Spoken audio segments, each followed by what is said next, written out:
看影片之前提醒你，热点网站还有更多内容。很多朋友呢，天气热，为了消暑解渴，可能会来一瓶冰冰凉凉的可乐。那像这一类碳酸饮料呢，大家应该都知道，你偶尔喝一下过过瘾，那 OK。那如果喝太多、过量，长期都过量，那你就要小心变成脆骨人。最近在中国福建呢，有一名35岁的男子，因为长期都把可乐当水来喝的习惯，结果有一次他在家中咳嗽，咳着咳着，竟然把自己的大腿骨给咳断了。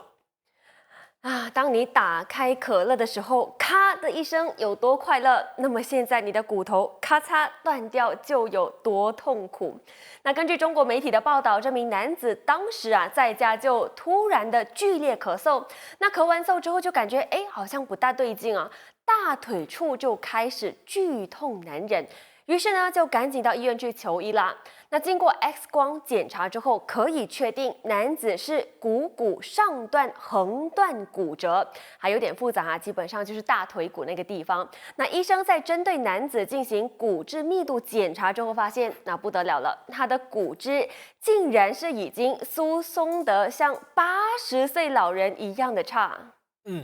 那医生这个时候就感到疑惑了。首先，大腿骨是人体最坚硬的骨结构，一般呢，你要断的话，你要么你发生车祸从高处坠落这种巨大的冲击，你才会导致那个部分骨折。而这个病患他是正值壮年35岁的男子，本应该是骨质密度最高的那个巅峰阶段，为什么你的骨质会疏松的那么严重呢？医生后来经过询问、了解饮食背景，才发现那个男子骨折原因是因为平时都把可乐当水喝，甚至这个习惯呢已经长达3到5年。那医生就解释说，骨质呢会疏松，是因为可乐碳酸饮料含有磷酸，喝进人体之后呢，会跟钙结合，成为很难被吸收的磷酸钙，进而导致人体钙摄入量不足，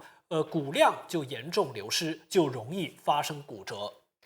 那听到这里，相信不少的可乐控是心头一颤，甚至有网民留言说，那可乐已经不再是快乐肥宅水，而是成了化骨水，让他根本不敢再喝了。